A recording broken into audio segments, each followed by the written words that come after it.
요즘 자주 말씀을 드리는데 하나님께서 우리에게 원하시는 것이 무엇인가? 하나님 우리에게 회복을 원하신다 말씀드렸습니다.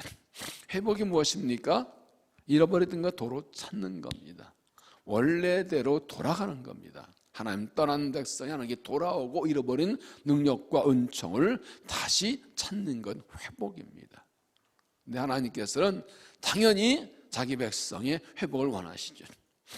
우리가 힘들고 어려울수록 하나님은 더 간절히 회복을 원하십니다. 우리가 고난과 역경이 많을수록 하나님은 회복시키기를 원하십니다. 우리가 넘어지고 쓰러지고 심지어 죄에 빠졌을수록 더 하나님은 간절히 회복을 원하십니다. 그게 본래 모습이니까.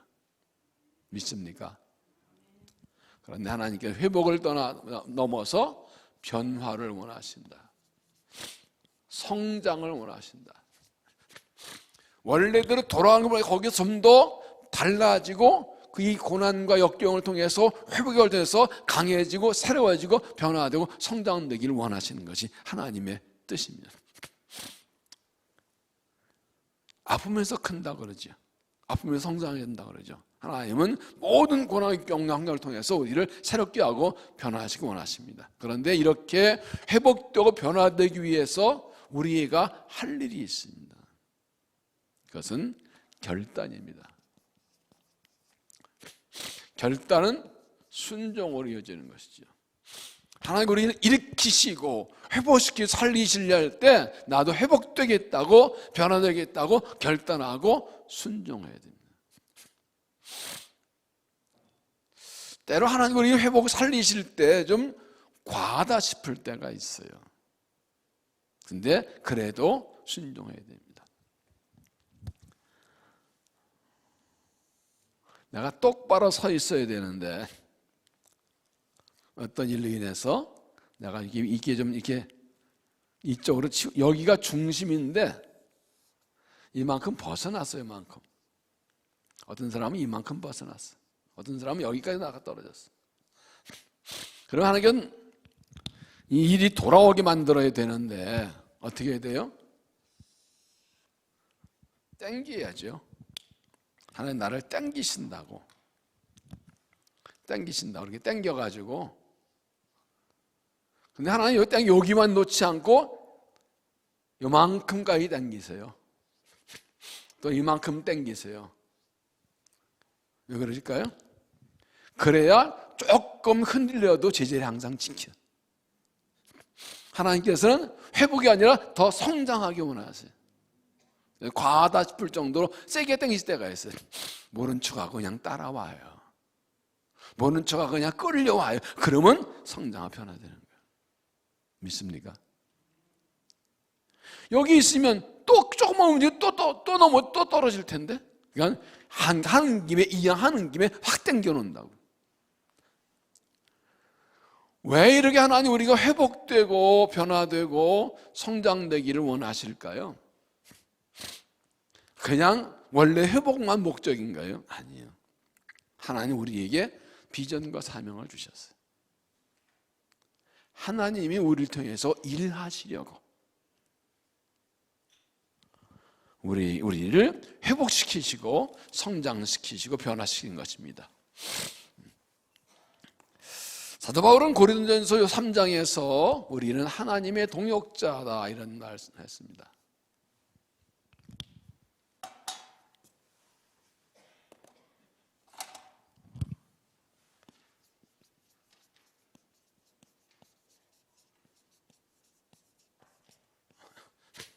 동역이 무엇입니까? 같이라는 것입니다.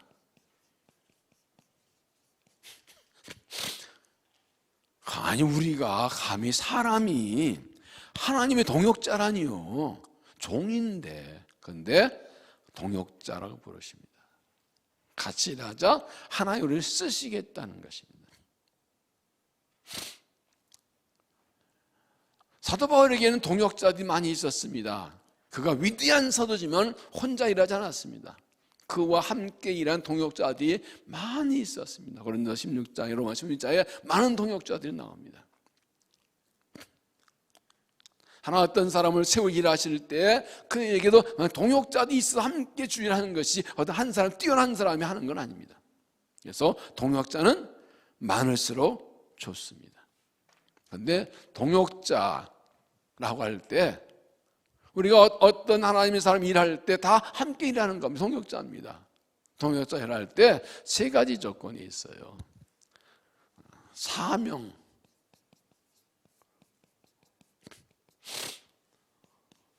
사명, 또 비전이 있다. 같은 사명, 같은 비전을 가지는 겁니다.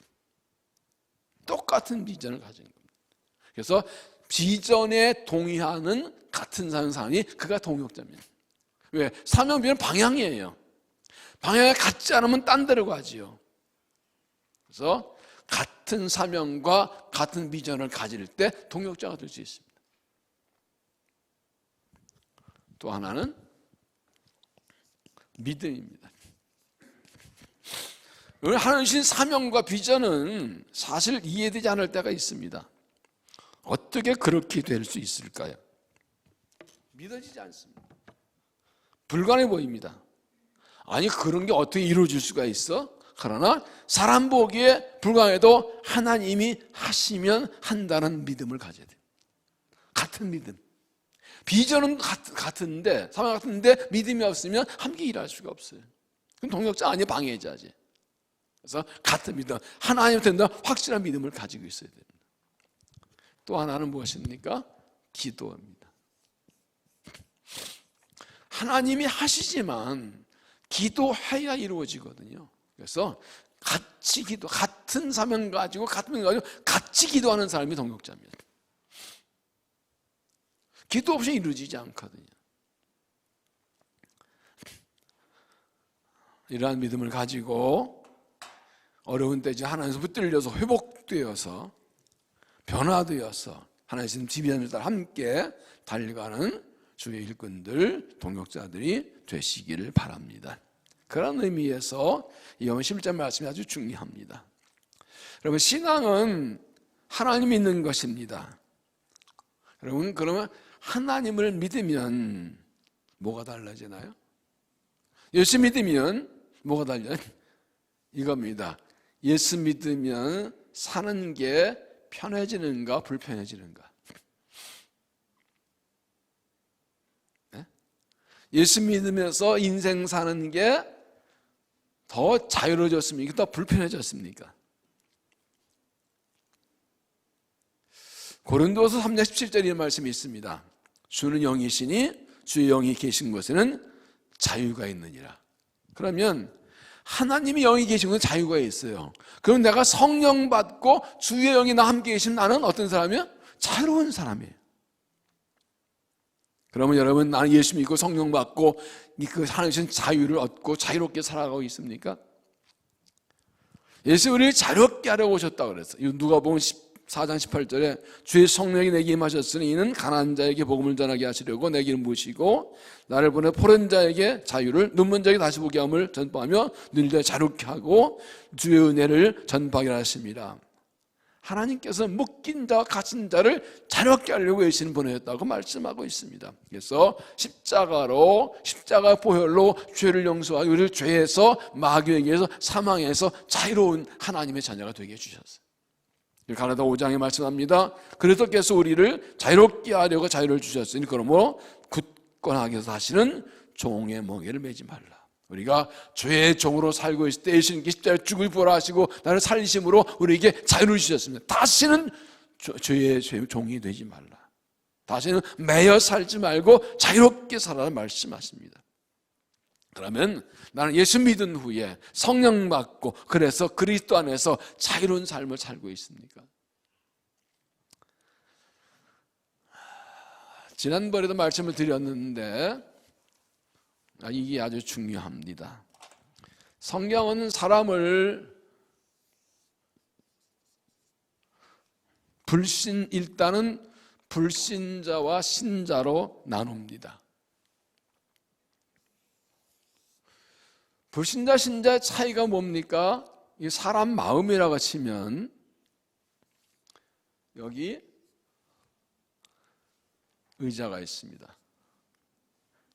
안 믿는 사람은 내가 주인입니다. 예수님은 밖에 있습니다. 그런데 성경은 그리스도인도 또 둘로 나눕니다.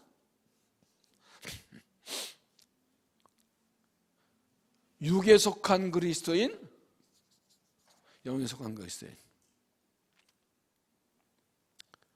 뭐가 차이입니까? 여기서는 예수를 믿었는데 예수님께서 여기 안 계세요. 딴 데게. 여전히 내가 주인이에요. 예수 믿기면 예수님 믿었는데 아직 내가 주인이에요. 영에 속한 그리스도인은 예수님이 주인이시고 나는 그 발에 앉아있어요. 예수님이 나의 주인이에요. 모든 거 다 결정해 예수님이. 이 사람은 내가 시험을 하고 내가 좋으면 내가 시험 안 해. 모든 기준이 나예요. 내 마음대로 하고 내 마음대로 안 해. 내 생각에 맞으면 내가 안 맞으면 안 해. 모든 기준이 나예요. 내 생각, 내 습관, 내 지식, 내 고집. 이게 다 내가 주인이에요. 내가 다 판단해요. 필요할 때 기도를 하지. 좀 도와달라고. 근데 모든 거 다 내가 해요. 영에 속한 사람은 철저히 예수님께 순종하죠. 모든 거 묻고 순종하죠. 자, 그러면 물어봅시다. 이 육에 속한 사람을 인간적인 관점에서 보면 자유로운 사람이에요. 왜요? 말씀이 안 먹히고 지 마음대로 살잖아. 하나님 관계없이 지 마음대로 살잖아. 이거 자유로운 사람이에요. 인간의 관점으로 보면. 그러나 성경적으로 보면 그는 육신에 속해서 욕심과 정욕의 노예가 된 사람이에요. 그죠? 영에 속한 사람을 인간에 관해서 보면 참 답답한 사람이에요. 말씀에 못 껴, 지금 하고 싶으면 못하고 사니까. 아이고, 예사는 사람 술도 먹고 담배도 먹고 싸움도 먹고 놀도 먹고 뭔 재물에 사냐고.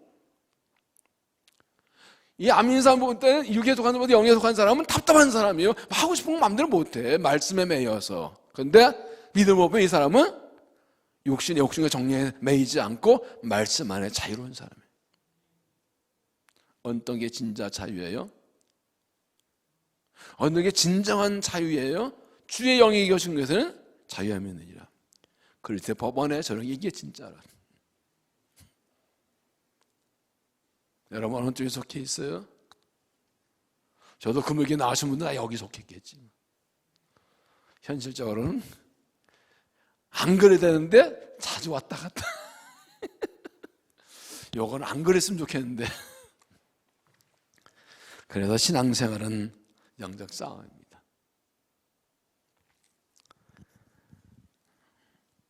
그러면 우리가 정말로 성령에 붙들려서 마음껏 사랑하고 마음껏 선과 의를 행하고 마음껏 주님의 영을 살고 있는데 그러지 못한 이유가 뭐냐? 왜 그러냐 이거? 어떻게 성령에 붙들린 진정한 자유한 삶을 살 수 있을까? 오늘 말씀 잘 들으셔야 돼요. 자, 예수님이 사랑하시는 나사로가 병이 들었습니다. 그 누이들이 예수님께 연락했습니다. 예수님께서 나사로가 잔다 그러고 빨리 안 가십니다. 이틀 후에 오셨습니다.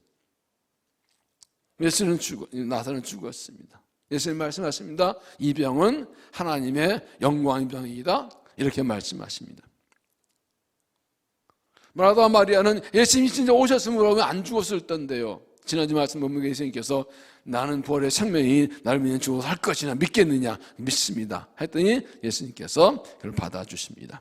이제 드디어 예수님께서 나사로를 살리시는 그런 장면입니다. 이 일을 통해서 하나님이 어떤 일이신지 믿음이 무엇인지 함께 보려고 합니다. 어떻게 우리가 정말 이렇게 진정한 자유를 누린 삶을 살 수 있을까?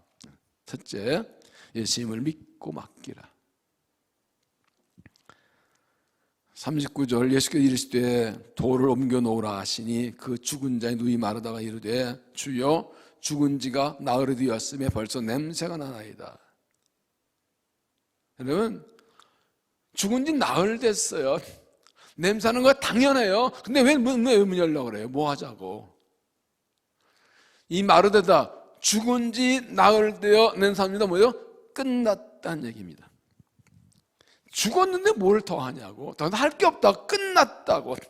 열어봤자 냄새 난다고. 아무것도 할 게 없다고.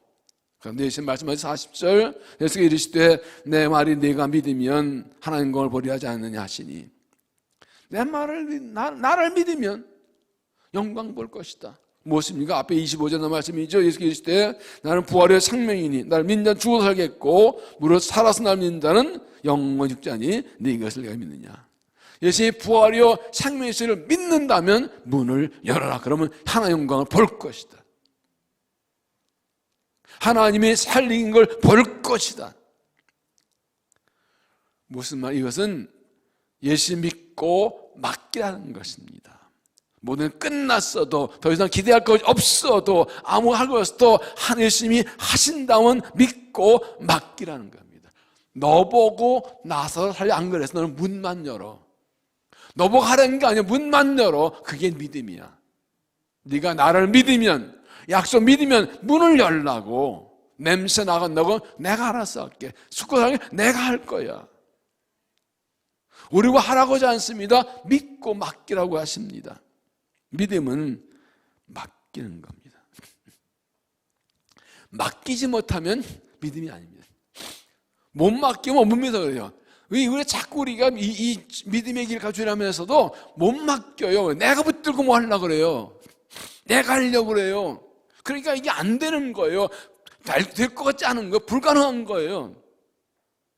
주님께서 문 열라면 믿고 맡기라고. 주님이 하시라고 맡기는 게 믿음이라고. 여러분, 많은 사람이 입으로 민다면서 정력 결정될 때 맡기질 못합니다. 맡기지 못하고 떨어떨떡 넘어져 버립니다. 주님이 일하시도록 맡겨 주도권을 드리는 거예요. 주님이 주인 되시는 거예요. 내가 보기에 불가능한 거 그건 중요하지 않아요. 주님이 하신다면 하는 거예요. 많은 사람이 믿음이 있다 하지만 열심히 내가 하다가 안 되면 도와달라고 그래요. 처음부터 맡기는 거예요. 처음부터 맡기는 거예요. 여러분, 우리가 무슨 인사를 할 때 예수님 빼면은 계산이 안 나와요. 예수님 빼면 답이 안 나와요. 이 죽으니 나흘 됐어요. 다 썩어 냄새 나요. 가능성 아무것도 없어요. 근데 주님께서는 그래 문 열라 그랬어요. 네가 나를 믿으면 끝났다고 생각하지 말고 나한테 맡기고 순종해 봐라 그런 거예요.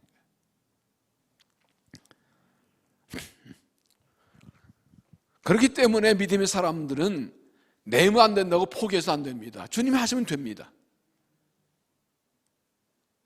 내물 할 수 없기 때문에 하셔야 됩니다. 내물 할 수 없기 때문에 주님이 하시면 됩니다. 하나님께 맡기면 하나님께서 영광을 받으십니다. 베드로전서 5장 7절에 너 염려를 다 주께 맡기라 이는 그가 너희를 돌보심이라. 새 번역은 여러분의 걱정을 모두 하나님께 맡기십시오. 하나님께서 여러분을 돌보고 계십니다. 염려 걱정 맡겨버리라 그랬어요. 맡겨버리라.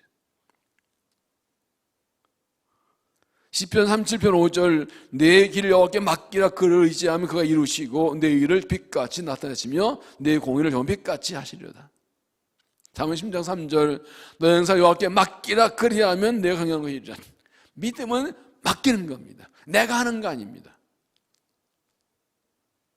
주님께 맡겨 주님이 하시기에 주도권을 내놓는 겁니다. 주님이 우리 가정의 주인이십니다. 주님이 내 인생의 주인입니다. 주님이 우리 자녀의 주인이십니다. 주님 내 사업의 주인입니다. 주님이 교회의 주인이십니다. 그럼 믿고 주님께 맡기는 거예요. 주님이 하세요. 나는 무덤 열고 지난주 말씀처럼 내 더럽고 썩고 냄새난 내 모습 그냥 보여드리는 거예요. 주님은 아세요. 주님 나를 썩고 내가 힘없고 아무것도 안 되는 거 아세요. 근데 하시겠다고 열라는 거예요. 내가 붙들고 아예 안 돼요. 이 죽은이 나흘 됐어요. 냄새가 붙들고 무덤을 안 들고 있으면 하실 게 없어요.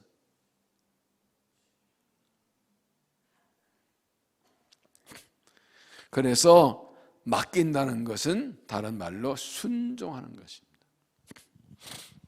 주께서 뭘 하든지 순종하는 겁니다.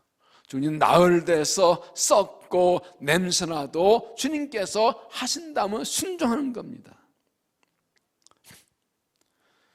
마르다 예수님 문도 연락하실 때 도저히 이해할 수가 없었습니다. 다 죽었는데 뭘. 냄새나 사흘 됐는데 썩어버렸는데 뭐 하시겠다는 거예요. 그거 봐서 뭐 하겠다고. 이해가 안 됩니다.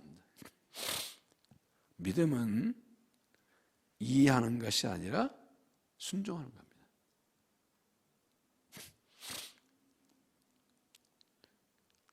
내가 이해할 수 있는 일이면 하나 하신 일 아니에요.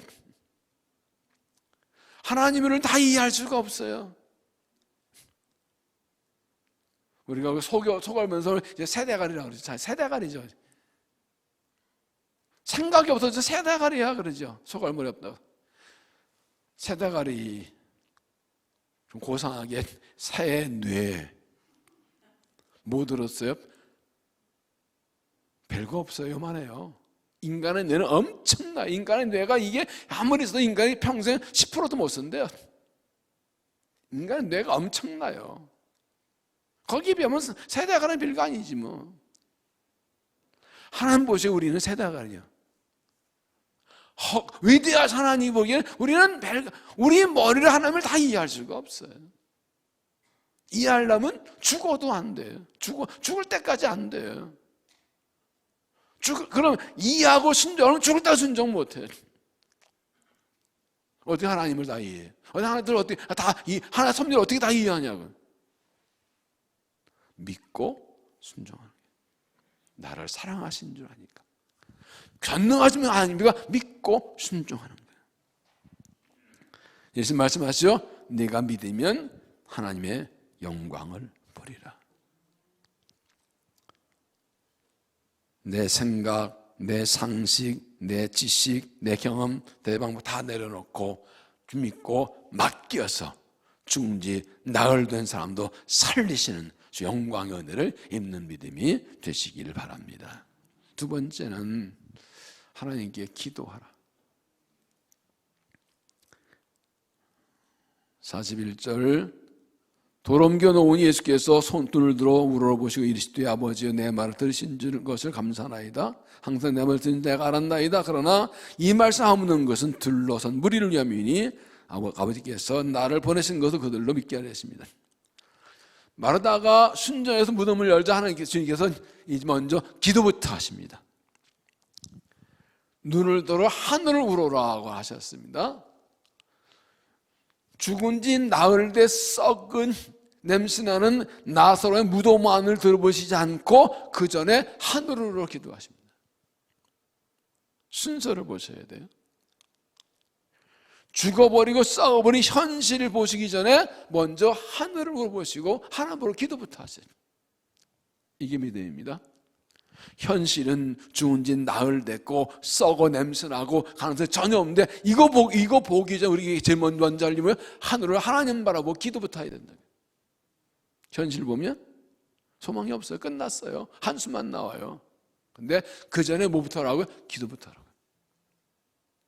무덤을 열라 하시고서는 무덤만을 보시기 전에 먼저 하늘으로 하나님께 눈을 들어 우러러 보시고 이보실 때 아버지여 이렇게 기도해요. 믿음은 무엇입니까? 환경과 상황 보기 전에 하나님을 바라보는 겁니다. 그게 기도입니다. 기도한다는 것은 하나님 바라보는 겁니다. 요아를 악마한 된 샘어든이 하나님을 먼저 보지 않고 한국 보면 아무 답이 안 나와요. 기도하지 않고 보면 아무 답이 안 나와요. 기도하는 거 보면 답이 나와요. 순서가 그래요. 현실 정확히 파악해야 되죠. 잘 알고 있어야 되죠. 그러나 그 전에 뭘 해요? 이미 죽은 지 나흘 된 거 알고 있는데 뭘? 예수는 아십니다. 그런데 먼저 하늘으로 기도하십니다. 기도부터 해야 돼요. 왜요? 하나님이 일하실 거니까. 그래서 기도하는 사람이 주의 은혜를 입지 기도하지 않는 사람은 은혜 입지 않는다. 기도에 답이 기도하지 않으면 답이 안 나와요. 기도를 먼저 하지 않고 아무 답이 안 나와요. 죽었어요. 사흘 썩었어요. 보면 뻔해요. 무슨 가능성이 아무것도 가능성이 없어요. 그러나 기도하면 답이 나와요. 어떻게 기도하셨습니까? 예수님은 감사 기도하셨습니다. 41절 아버지여 내 말을 들으신 것을 감사나이다. 예수님은 아직 아무것도 구하지 않으셨는데 하나님께서 들어주신다고 믿고 감사하셨어요. 그래서 기도는 감사부터 하는 거예요. 빌립보서 4장 6절 말씀하죠. 아무도 염려하지 말고 모든 일 기도와 감사함으로 너희 구할 것을 감사함으로 하래라. 기도할 때 하나님 힘들어 죽겠어요, 속상해, 한숨 푹푹 나와요, 괴로워요, 이렇게 기도하시는 믿음의 사람은 감사부터 합니다. 하나님 들어주실 믿고 감사합니다. 이게 기도예요.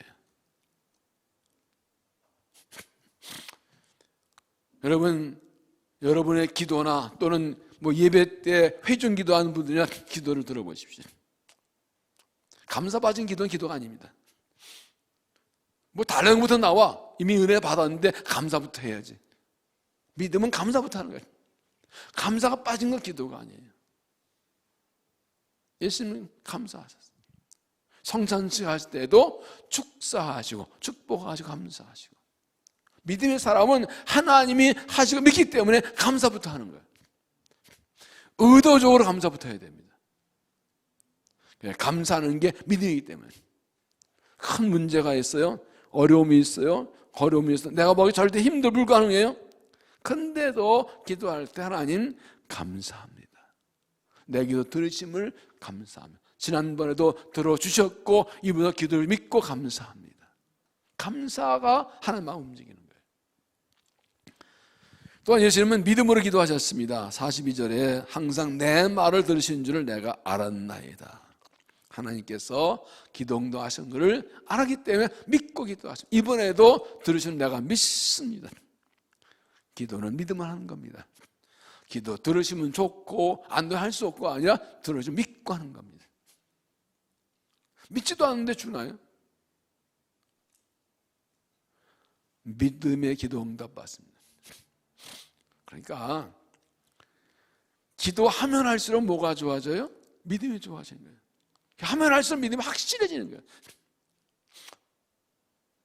솔직히 우리가 어려움과 고난 문제가 있을 때 걱정 의심 가지고 기도하자. 하나님 어떻게 힘들어요, 살려주세요, 한단 가지고 다 좋아요. 그런데 기도하시면 기도하면서 믿음이 점점 좋아져야 돼요. 기도할수록 믿음이 좋아지는 거예요. 참 그래서 하나님 믿고 기도하는, 믿음으로 기도하는 거예요. 여러분 시편에 보면 탄식시들이 나오죠. 얼마나 괴로운 하나님 살려주세요, 도와주세요, 저것들을 쫓아주세요, 박살내주세요, 막 별기도 다 나옵니다. 그런데 뒤에 가다 보면 구원을 확신하고 마지막은 찬양으로 끝나요. 기도하다 보니까 믿음이 깊어져요. 새로워져요. 예수님 처음부터 나의 기도를 들으신 걸 내가 알았습니다 하고 믿음으로 기도하시죠. 믿음의 기도가 하나님 움직입니다. 믿음의 기도 응답됩니다. 사람 염려 근심할 수 있지만 염려를 기도할 때 염려 떨쳐버리고 믿음의 기도가 결론이 되어야 돼요. 또 예수님은 믿음의 증거를 위해서 간구하셨습니다. 이게 참 중요합니다. 42절을 보면 그러나 이 말씀 하옵는 것은 둘러선 무리를 위함이니 곧 아버지께서 나를 보내신 것을 그도 믿게 하렵니다. 세 번역은 이렇게 말씀드리는 것은 둘러선 무리를 위함입니다. 그들로 하여금은 아버지께서 나를 보낸 것을 믿게 하려는 것입니다. 여러분 나사렛 무덤 앞에는 마르다 마리아와 그 유대인들도 몰려와 있습니다. 그들이 이렇게 말합니다. 4편 36절에 보면 이 유대인들이 말하되 보라 그를 얼마나 사랑하셨는가 하며 그 중에 어떤 이는 말하되 맹인은 을뜨기 아닌 사람이 그 사람을 죽지 않게 할 수 없었다. 이렇게 우는 거 보니까 이 사람 많이 사랑하셨네. 근데 아니 예수란 분이 눈 본 자도 뜨게 하고 그 기적 많이 했는데 좀 죽지 않게 못했어? 예수님에 대해서 의심하는 하나님의 사람 메시아 맞나? 이런 의심하는 것이 들려온 거예요. 예수님 아프신 거예요. 하나님 이들이 내가 아버지가 보내신 메시아인 것을 알 수 있도록 증거를 보였어요. 기도를 들어주시라고 기도하십니다. 마르다 마리아를 위해서 그 가정을 위해서 살려줘야 되겠지만 이 일을 통해서 이미 말씀하신 대로 하나님 영광 보이시려고 하나님 이를 통해서 하나님이 살아계시고 내가 한 아버지 아들인 것을 보여주옵소서라고 기도하십니다. 왜요? 목적이 분명한 기도. 하나님 영광현 기도, 사명현 기도, 내가 어려움 벗어나고 고난 벗어나고 문제 해결되고 응답하고 이게 뭐 전부가 그거 넘어서 사명을 위해서 하나님 영광을 위해서 구하는 것입니다. 네, 먼저 그의 나라 그를 구하라. 내 삶이 힘들고 어려운 문제가 있지만 이를 내 문제 해결된 거 아니라 이를 통해 하나님 영광 받으시고 뜻 이루어지게 해달라고, 주님 높임 받게 해달라고, 이런 기도하는 것이죠. 이게 진짜 기도지. 예수님께서 나서 살리신 어떤 일이 있었습니까? 45절을 보면 마리아에게 와서 예수께서 하신 일을 본 많은 유대인들이 그를 믿었다. 예수님 나서 살리셨어요. 보고 나서를 보고서 그들이 예수님을 믿었어요. 12장 11절에는 나서 때문에 많은 유대인이 예수를 가서 예수를 믿습니다. 유대인들이 나서를 죽이려고 그랬어요. 왜요? 나서가 죽은 사람을 보고 그 나서를 쳐다보고 예수 믿어 그냥. 예수님 저 친구 예수님 살리신 사람이래. 보고 그냥 믿는 거예요. 그러니까 나서를 죽이려고 유대인들이. 그 정도로 나서 살리심을 예수님이 영광 받으시 나서 예수를 믿으셨다. 이걸 구한 거예요. 우리 기도의 목적이 무엇입니까? 무엇을 내 은혜를 구합니까? 하나 영광을 위해서, 믿음의 증거를 위해서, 복음을 위해서. 문제 앞에서 제일 먼저 우리가 할 일은 기도하는 것입니다. 죽은 지 나흘 된 나사로의 썩은 모습, 무덤 안을 들여다보기 전에 예수님께서 하늘로 기도하신 것처럼 환경 상황 보자 먼저 기도부터 하고 기도한 후에 믿음의 눈으로 환경을 보십시오.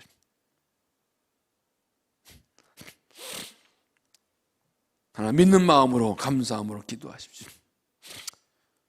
여러분, 이번에 우리 놓치지 말을 부분이 있습니다. 나사로가 죽어서 무덤에 누워 있는데 예수님께서 나사로를 위해 기도하신 것처럼 지금 주님께서 나를 위해 기도하십니다. 기도하고 계십니다. 내가 힘든 거 아세요. 어려운 거. 죽고 나서 다 끝난 것 같은 상황을 아시는데 나 무덤 앞에서 기도하신 것은 주님이 나를 위해 기도하고 계신다. 여러분 할장에 그렇죠? 하나님 보좌편에서 기도하신다고 말씀하고 계십니다. 그런데 하나님께서 우리를 살리시기 위해서 이제 우리의 기도를 기다리십니다. 우리가 기도하기를 원하십니다. 이미 구원받은 우리가 정말 사랑해서 기도를 기다리십니다. 기도하는 믿음 받으시고 우리를 살려주시는 것입니다. 하나님께서 내가 죽은 나서면 끝났어도 살려주실 줄로 믿습니다. 기도를 들으실 줄 믿습니다. 영광 받을 믿습니다. 주여 살려주셔서 기도하십시오. 그래서 주의 기도를 들으시고 살리시는 은혜를 입게 되기를 바랍니다. 세 번째, 나사로야 나오너라. 나사로야 나오너라. 43절 이 말씀 하시고 큰 소리로 나사로야 나오라 부르시니 예수님 기도를 마치신 후에 큰 소리로 나사로야 나오너라고 부르십니다. 11절에서 나사로가 중간에 잔다 그러시는데 내가 깨우는 것은 마치 잔 사람을 깨우시는 것처럼 큰 소리로 나사로야 부르십니다. 그런다고 나와요? 죽었는데 나와요? 이건 아무나 할 수 있는 게 아니라 예수님만 하실 수 있는 거예요. 하나님의 아들이시기 때문에, 저는 창조 하나님이시기 때문에 죽은 자에게 일어나라고 소릴 수 있는 것입니다. 주님께서 말씀하시면 죽은 자도 살아납니다. 주님께서 명령하시면 살아납니다. 그래서 중요한 부분이 있습니다. 예수님께서 나사로라고 꼭 집어서 이름을 부르셨어요. 여러분, 공동묘지에는 무덤들이 많아요. 예수님께서 그냥 죽은 자야 일어나라 그랬으면 어떻게 했을까요? 다 일어났을 거예요. 그거 원하시는 게 아니에요. 지금 나사로 살리기 목적이에요. 예수님께서 나사로 딱 찍어 부르십니다. 이 말은 무엇입니까? 예수님께서 나사로를 잘 알고 계신다. 그를 사랑하셔서 부르십니다. 여러분, 하나님은 꼭 이름 부르십니다. 그쪽에 이쪽 다 나와 그러지 않으십니다. 너 딱 찍으십니다. 이사야 3장에 내가 너를 지명하여 불렀다. 하나님께서는 단 한 번은 개인을 부르신다. 너 딱 부르십니다. 주님께서 나를 잘 알고 계십니다. 여러분, 옆에 앉아있는 사람이라고 해서 내 속을 다 아나요? 친한 친구라 해서 내 사정을 다 아나요? 같이 사는 부부라 해서 속을 다 아나요? 말해도 몰라요. 사람 말해도 다 이해 못해요. 그런데 주님은 아세요.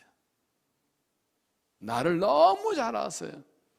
왜요? 나를 지으신 분이시잖아요. 나를 위해 십자가에 찍으시고 죽으시고 부활하신 분이시잖아요. 주님을 구원하셨잖아요. 나를 너무 잘 아시기 때문에, 나를 사랑하시기 때문에 그쪽 동네 7명 다 나오지 않고 너 이름을 나사로야 딱 부르시는 거예요.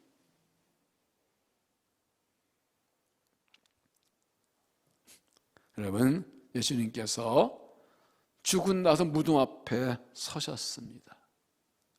문을 열라고 하십니다. 이제 기도하신 후에 무덤 들여다보십니다. 나사로가 저기 누워 있습니다. 근데 나사로야 나와라 부르십니다. 주님께서 지금 내 앞에 서 계십니다. 좀 나사로처럼 쓰러지고 넘어지고 망가지고 썩고 냄새나는 내 앞에 서 계십니다. 내 삶의 자리가 마치 나서 무덤처럼 냄새나고 썩고 모습 흉하고 망가지고 볼품없는 그 자리에, 실패의 자리에, 넘은 고난의 자리에, 환난의 자리에, 염려의 자리에, 그 고통의 자리에 주님이 딱 오셨습니다. 내 이름 부르십니다. 아무개야 나와라. 내 이름 부르십니다. 더 이상 그 절망 좌절에 빠져있지 말고, 환난 낙심에 빠져있지 말고, 염려 빠져있지 말고 이제 나오라고, 이제 어디 빠져나오라고 나를 부르십니다. 그 주의 음성을 들으십시오. 그리고 그 음성에 순종하십시오. 여러분, 아까 말씀드렸습니다. 회복에는 결단이 필요하다고요. 그래서 고치신 사람 보면 다 그렇습니다. 마가복음 2장 10절에 보면 중풍병자 말씀하셨을 때 내가 내게 이르노니 일어나 네 상을 가지고 집으로 가시니 그가 일어나고 상을 가지고 모든 앞에 나아가는. 평생 중풍병자 누워 있었습니다. 친구들이 침대에 데리고 와서 가난을 했습니다. 그런데 예수님께서 아무것도 안 하시고 그냥 일어나랍니다. 일어나시는 거예요. 그렇게 쉽게 일어나면 왜 왔어요? 그런데 예수님께서 누워있는 중풍병자에게 일어나라고 명령하세요. 일어난다고 일어나지는 거냐? 근데 일어나지더란 말이에요. 주님께서 말도 안 되는 말씀하실 때 믿고 의지적으로 결단했더니 몸이 움직여지더란 말이에요. 이 결단이 필요한 거예요, 믿음은요. 의지적인 결단 순종이 필요한 거예요. 나 좀 은혜 줘보세요. 나 좀 살려보세요. 앉아있는 아니에요. 내가 응답을 해야 돼요. 나 좀 믿게 해줘보세요. 나 좀 살려줘보세요. 앉아있어 아무도 안 하고. 아니에요. 주 말씀 때 나와서 그럼 내하고 내가 응답을 해야지 일어나지는 거예요. 요모장 8절에도 베이사들 이 연못에서 하신 말씀, 예수께서 이르실 때 일어나 네 자리를 들고 걸어가라 하시니 그 사람이 곧 나와서 자리를 들고 걸어가냐. 38년 동안 누워 있었어요. 이 물이 끓으면 들어가면 된다는데 물이 끓을 때 움직여서 못 들어가고 있었던 사람이에요. 근데 예수님께서 일어나라 그러니까 일어나셨어요. 뭐가 있었어요? 말씀을 믿고 의지적인 결단을 한 거예요. 지금 죽은 나사로 살리시는 상징입니다. 내가 죽은 나사로처럼 널어져 있고 넘어져 있고 썩고 냄새나고 망나고 아무것도 할 수 없는 완전 다 끝난 상태인데 좀 오셔가지고 나오라 그래요. 나 죽었어요. 옆에서 쟤 죽었어요. 다 끝났어요. 아니 일어나라고? 나는 부활의 생명에 일어나라고? 나오라고? 무덤에서 나오라고? 거기 있지 말고 나 왜 절망과 좌절과 불신함과 부정된 생각에 왜 빠져있냐고? 왜 죄에 빠져 사냐고? 나오라고? 언제까지 그러고 살 거냐고? 언제까지 그 믿는다면서 언제가 믿음 없이 능력 없어 살 거냐고? 언제 세상 죄에 빠져 살 거냐고? 나오라고 부르신다 말이에요. 믿음은 의지적인 결단과 순종입니다. 죽은 사람 어떻게 소리를 들어나 주님 말씀하시면 듣는 거예요. 살아나는 거예요. 그러니까 우리는 주의 음성에 귀를 기울여야 돼요. 내가 죽고 나서 다 끝나서도 살아질 줄로 믿어야 돼요. 믿는다면 의지적으로 결단하세요. 이 마음을 내 의지로 결단하세요. 그러면 살려주세요. 일으켜주세요. 주님께서 내 무덤문 앞에 오셔서 실패와 절망과 좌절과 고난과 아픔의 자리에 와서 찾아오셔서 활짝 여시고 내 이름 부르실 때 그 음성 듣고 일어나십시오. 응답하십시오. 그래서 죽은 자 일어나 살아나는 은혜를 있게 되기를 바랍니다. 네 번째 가장 중요한 부분입니다. 풀어놓아 다니게 하라. 44절 죽은 자가 수족을 대로 동인채로 나오는데 그 얼굴은 수건에 쌓였더라. 예수께 이르시되 풀어놓아 다니게 하라 하시니라. 그리고 끝났습니다. 어떻게 됐다요? 나사로가 나왔는데 나사로가 진짜 걸어 나왔어. 근데 이 우리나라도 죽으면 사람 좀 염하잖아요. 그처럼 이게 이 나서 죽은다 이렇게 얼굴을 동이고 이다 몸 동였다고. 근데 걸어 나와서 상상해 보세요. 풀어다니는 말은 뭐였다? 묶여 있다는 얘기죠. 아마 상상해 보면 나사로가 이렇게 나오잖아요. 묶였으니까. 아니면 발만 예수 보니까 저건 안 돼. 야 좀 풀어줘 라고 말씀하십니다. 보십시오. 44 죽은 자가 수족을 벤 채로 나오는데 배로 동이치라. 얼굴은 수건에 쌓였더라. 얼굴 수건에 쌓여 볼 수 없고 손발에 묶여있는. 살긴 살았는데 자유롭지가 못해. 여러분 잘 들으세요. 죽었다가 살았는데 자유롭지는 못해. 그래서 풀어놔서 자유롭게 다니라고 말씀하십니다. 풀어놓으니까 이제 제대로 이제 사람이 됐습니다. 여기서 다시 한번 생각해 보십시다. 안 믿는 사람들은 구원을 놔두고 다시 말씀드립니다. 육에 속한 그리스도인은 예수를 믿으나 여전히 나의 죄인입니다. 내 죄인. 그러나 바꿔 말하면 여전히 죄에서 자유롭지 못합니다. 육체의 정죄 자유롭지 못합니다. 자기는 마음대로 산다는데 사실은 죄에 매여서 죄의 종으로 욕심과 정죄의 종으로 살아가는 겁니다. 마치 죽은 나사로가 살아났는데 수족은 묶인 것과 똑같습니다. 구원받았는데 자유롭지 못해요. 이제는 풀어놓아서 자유롭게 그리스도 안에서 살아가는, 말씀 따라 살아가는, 더 이상 죄에 묶이지 않고 욕심 묶이지 않고 살아가는 그런 자유로운 사람이 되어야 되는 거예요.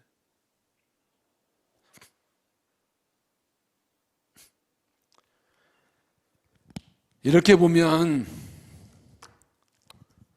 예수 믿는 거 구원받았지만 아직도 묶여있는 사람들이 많아요. 여전히 육체의 욕심에 끌려, 정욕에 끌려, 죄에 끌려 살아가고 있어요. 죄에 묶여서 마음대로 말씀 따라 살고 의와 선을 향하며 살지 못해. 살아났는데 살겠는데 손발에 묶여있는 상태. 교회는 다니는데 죄를 이기지 못하고 끌려다녀요.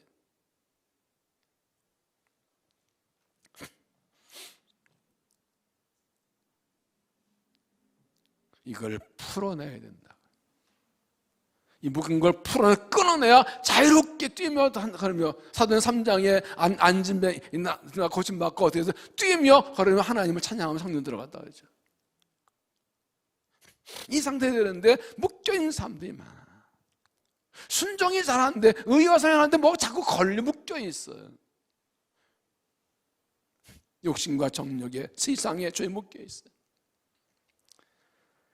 여러분, 나는 어떻습니까? 정말 자유롭게 얼마나 순종하고 의와 선을 행하고 주의를 행하고 마음대로 그런 자는 아닌가? 뭔가 묶여서 머리는 아는데 주님의 뜻에 순종하고 말씀 믿으면서 사는데 자꾸 걸리게 묶여있는 게 있습니까? 나를 묶어놓은 게 뭡니까? 우리를 묶어놓는 그것들이 몇 가지가 있어요. 10가지를 말씀드릴 거예요. 어떤 게 해당되는지 보세요. 첫째가 잘못된 생각. 잘못된 경험과 지식으로 해서 내가 잘못된 생각이 나한테 들어왔어요. 나의 말을 듣고 부정적인 경험하고 이래가지고, 그래서 이 생각이 굳어져가지고 내 잘못된 생각이 나를 묶어서 하나님께 순종 못하고 믿음의 길을 가지 못하게 해요. 그 생각에 묶이면 다른 거 안 받아들여요. 이게 하나님 부정하고 믿음을, 하나님의 능력을 부정하는 불신앙으로 가는 거예요. 근데 자기는 몰라. 자기가 옳은 줄 알아요. 두 번째는 좀 더 발전한 자기 고집, 선경과 선경. 이게 이런 자기 생각이 굳어지면 고집이 돼요. 내가 항상 옳아요. 다 내 뜻 해야 돼요. 근데 거기에 보면 선경, 편견이 들어있어요. 인간은 지식과 경험으로 어떤 편견이 생겨요. 선경이 생겨요. 그것도 있어요. 잘못된 것들이죠. 사람에 대해, 교회에 대해, 하나에 대해, 어떤 일에 대해서 편견이 있어요. 그걸 묶여가지고 자유롭지 못해요. 세 번째는 잘못된 감정. 살다가 생긴 감정들, 인간관계에 생긴 감정들에서 부정적인 불평, 불만, 원망, 시기, 질투, 섭섭한 이런 것들이 내 안에 있어. 이게 이 감정에 묶여서 자유롭게 믿음의 일을 가지를 못해. 네 번째는 자존심과 교만. 자존심 되게 세요. 교만해서 그래요. 뭐 한마디 하면 누가 나한테 연만 하면 뭐야! 네가 나를 무시해. 그래가지고 이 자존심과 교만 때문에 이 성령의 인도를 따라가지를 못해. 여러분, 그런데 자존심과 이 강한 사람, 사실은 거꾸로 열등감이 강한 사람이에요. 자존감이 높은 사람은 웬만하면 흔들리는데 자존감이 낮으면 자존심이 있어요. 가만히 한마디도 나보고 뭐라고 안 돼. 그러니까 성령 충만하고 그리스도로 충만하고 은혜 충만하면 누가 뭐래도 괜찮아. 근데 이게 내 영이 마르면 누가 너 난 뭐라고 그래? 왜 지나가 나면 나 째리고 지나가. 그냥 쳐다봤는데 집사님 얼굴 소화전 살쪘나 봐요. 뭐 살쪄 부은 건데 알지 못하고 다 걸려. 이게 자존감이 낮아졌어. 자존심만 세, 교만해진 거예요. 이런 것들이 나를 묶고 있어. 다섯 번째, 욕심과 정욕입니다. 세상적인 거, 육정을 바라는 욕심이, 사람도 육체적인 것을, 육신의 만족을 위해 욕심이 가득 차 있으면 이게 주님을 따라하지 못합니다. 갈라디아 5장에 있는 대로 육체 욕심과 성욕과 충돌해서 이걸 따라하지 못하게. 이 육체 욕심을 십자가에 못 박아요. 갈라디아 5장 24절에 그리스도의 사람은 정말 십자가에 못 박았다고 했어요. 못 박아버려야 돼. 그거 타버려야 돼. 여섯 번째가 잘못된 습관. 습관이 잘못되면 믿음도 망가져요. 습관은 왜 있어요? 생각의 습관이 있어요. 꼭 그쪽으로만 생각해. 그게 굳어져 버렸어요. 무조건 그쪽으로 생각해요. 사람의 뇌에는 골이 있다면 이렇게 그 처마에서 물이 떨어지다 보면 이게 물이 흘러가는 골이 있잖아요. 그럼 꼭 그쪽으로 흐른다고 그러죠? 그럼 생각이 꼭 그쪽으로만 흘러가는 게 있어요. 이 잘못된 생각의 습관들. 생각 습관도 말씀으로 교정을 받아야 돼요. 언어의 습관. 말을 꼭 그렇게 해. 부정적으로, 비판적으로. 꼭 남의 속을 긁어는. 이게 입의 습관이 그 말 그렇게 써야 돼. 그것 때문에 믿음이 자라지는 것 같아요. 성령의 역사에 쓰임받지 못해. 삶의 습관, 잘못된 생활 습관, 영적 습관에도 잘못된 것들. 영적으로 보지만 난 이렇게 믿어 하고 있는 게 그게 맞는 건 아니에요. 난 이렇게 믿어. 저 습관이 있어요. 그것도 잘못되면 고쳐야 돼요. 번째가 물질 유혹과 생활의 염려. 많은 사람들이 물질 유혹돼 있어요. 유럽의 교회들이 약해지고 이런 것들에 대한 그런 그 기사를 봤는데 지금 너무 물질주의로 가서 것이 유럽 교회가 약해진 원인이라고 하는 분석을 봤어요. 물질이 필요하지만 물질의 유혹, 돈이 있어야 산다 해서 지나치게 물질을 의식해가지고 이 생활 염려 빠져 이런 것들이 우리 영을 묶어놓는 거지. 8번째, 환경과 문제. 삶의 환경, 내가 겪은 문제 이런 것들이 우리가 환경을 무시하고 문제를 무시하지만 그것을 넘어서야 믿음이거든. 근데 거기 묶여 있어가 넘어서지를 못해. 9번째, 사람 눈치를 많이 봐요. 신할 때도 누가 나한테 누가 혹시 뭐라고 하지 않나 자꾸 사람 눈치 보고 사람 의식하고 사람에 끌려가다 보니까 성령 따라가지 않고 자꾸 세상을 따라가요. 그래, 하나님 보고 살아야 되거든요. 하나님 기준은 자꾸 사람의 기준이 돼요. 마지막으로 가장 중요한 것입니다. 죄, 회개하자는 죄. 결정적으로 다 몸을 일으키는 것입니다. 회개하자는 죄가 있어서.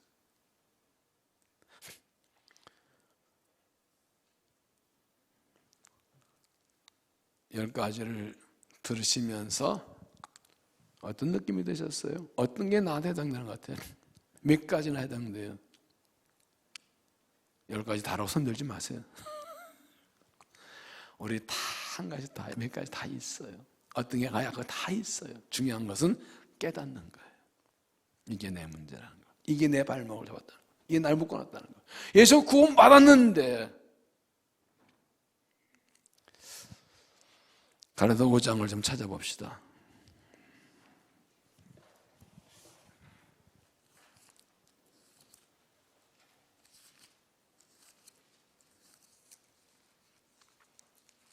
갈라디아서 5장 16절.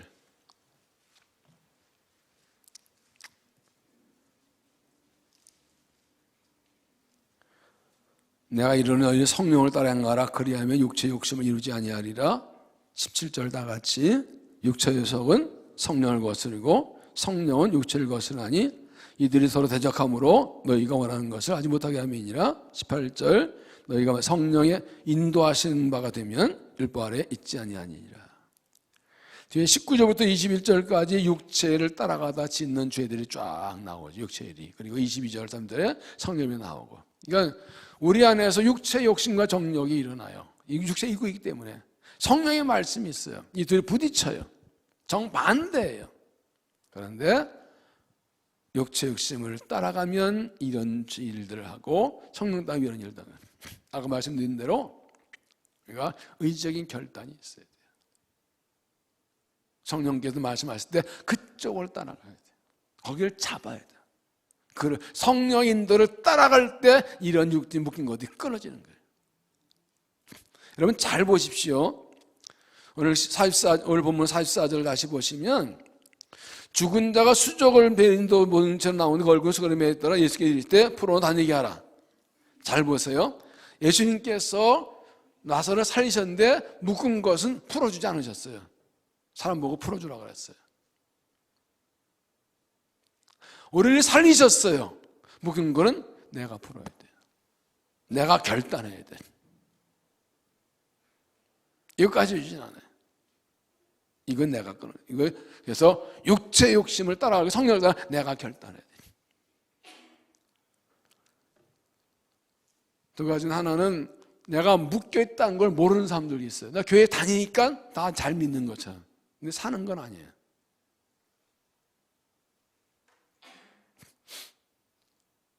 내 생각도 하는데 사실 말씀대로가 아니에요.